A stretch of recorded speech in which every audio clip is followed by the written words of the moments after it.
Alright, party people, big deal on BoardGameGeek World Brass Birmingham hit number 1. And then it dropped. And then it hit number 1 again.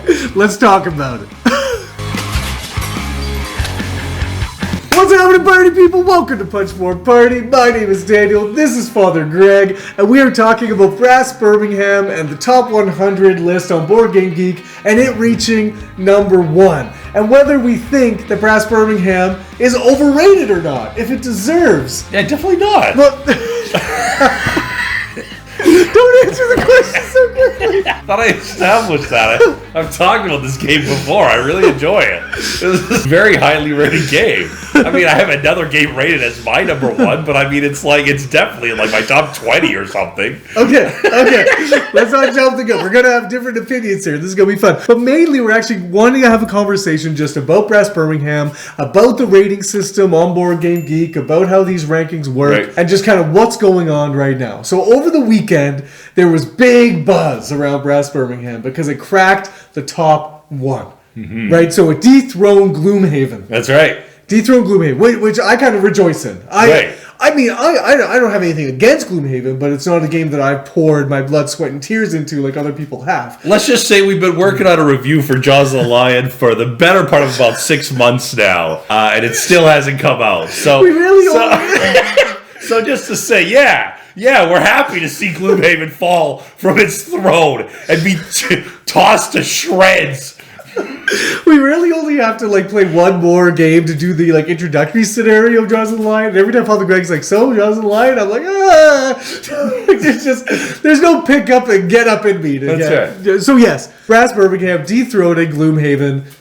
Pretty sweet, pretty fun. Yeah. I like to see movement on the top 10. Right. This is kind of cool. But then immediately, and in the comments of the news thread on BoardGameGeek, there was a guy that said, and right on cue, all the Gloomhaven fans ranking it at number 1. So I don't know if this is actually happening, but I don't put it past anybody that now there's a Brass Birmingham Gloomhaven war. That's right. Where people are going on and updating their rankings, rating it a 9 when they rated an 8, or rating it a 10 when they rated a 9. So it's really kind of jostling. Right now, currently, it is number 1, yeah. It is, okay, so currently it is number 1 as of this recording. Mm-hmm. But I'm sure it's going to flip-flop. Now, Eric Martin on BoardGameGeek wrote a little nice post about this, and I thought he had a lot of good things to say, especially being that when you're looking at the top-rated games on BoardGameGeek, you have to account for taste. So there's going to be games that are rated highly, and that's because the people who like that style of game like that version of that style of game. Right. And if it's not your style of game, it's just not going to hit for you. Whereas there's going to be games that are rated quite low on BoardGameGeek, but because it's your theme or your vibe or your just the things that you like or it's to your taste, you should give those a chance too. Yeah. So don't just disregard something because it has a 6.2 on BoardGameGeek if it's to your taste. And I really thought that point was really well made and really well taken here.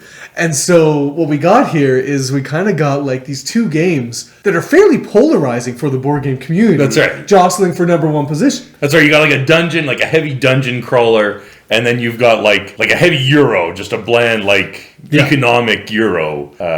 So very different styles. And I think even if I'm on the Brass side, I'm going and just downgrading my rating of Gloomhaven, right, just to lower it, Yes, so not only are the Gloomhaven people are rating it higher, the Brass people are rating it lower, and the Gloomhaven people are rating Brass a 1, just to yeah, well, because this is really interesting to me because both of these games are such that there's a large enough group of people that are never going to touch these games. That's right, because it's either for Brass, it's either too heavy, too obtuse. Or for Gloomhaven, it's just too much of a table hog and a long-term commitment for someone to get into. So these games both exclude a certain member of the demographic and audience of board gamers, and yet they've still made it to this pinnacle peak. And that's because I think that both of these games are excellent in what they do. They bring the best of what they do to the table if you like that. Now, for Brass, I'm kind of mad. I'm happy for everyone involved, but I'm mad that it's getting number 1 spot over something like Dune Imperium, which is at 12 right now. You give me Dune Imperium, come on. My God. It's Dude Imperium. But see, like, Dude Imperium has the tight mechanics and the tension, and I would argue is more accessible to new players than Brass. Okay, here's the thing with Brass. Check out our review of Brass. We break down, based on comments on BoardGameGeek, what people love and don't love about Brass. And it cuts right down the middle between being the weirdest, strangest Euro that people have played and the most satisfying, amazing economic Euro that people have played, right? Where it's like, it does this awesome switch where at the beginning of the game, you're worried about these kind of routes, and then all of a sudden, now you got to worry about a whole other thing. That's right. And so that's cool, but for some people, they're like, where did that come from? Why? And then all of these little minutia rules that just, no, you can't do that. Why not? I thought, no, you can't do that. You can't do this. People get up in arms there. But yet, it is a really, like, excellently designed game for that kind of thing. But I would never choose it. It wasn't even on my top 100.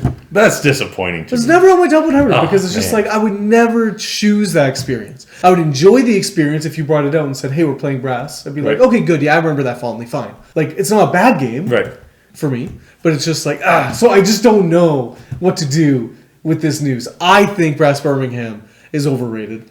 And I heard a very interesting point made on BoardGameGeek is that the rating for Brass Birmingham should take into account the popularity of Brass and how long that was around. Right.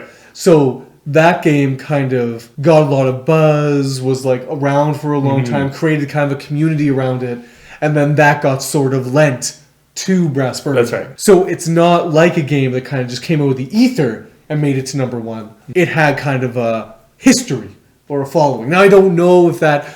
He made it sound like, but still, good for you. But I don't know if it actually discredits the number one or not, but I do find it interesting that these kind of communities that surround a board game can give it more clout than I actually think it might deserve. Well, I think that's true of like any classic board game, right? You're gonna have like I mean, the classic game had like the rule set, but it was ugly as tan. Like it just everything was tan, and so. And Birmingham is a new addition. Like Lancashire was the kind of re-implementation of that old classic, whereas Birmingham is a significantly different game. Brass has Martin Wallace as its publisher or as designer, whereas this has like Martin Wallace and Gavin Brown and like the whole Roxley team. Like they're all involved in the design of this game, and so I think it's interesting that like it is Brass, and so yes, like the people that love Brass, because Brass was like, I don't know if it was ever like in the top 10, but it was like maybe 20 or 30 or something. It was quite high. It was the old Brass, and so like naturally then yes, those people jumped and were like, well, Birmingham's even better than that game. Yes. And so if I love this old terrible version, like how much more do I love this fancy, decked out version? So at the end of the day, party people, hooray for Brass Birmingham. Boo to Gloomhaven. I still think Brass Birmingham's too high. And so, party people, what do you think about all this? Did you get excited talking about these rankings? Does it matter to you? Are games just games and just play what you like?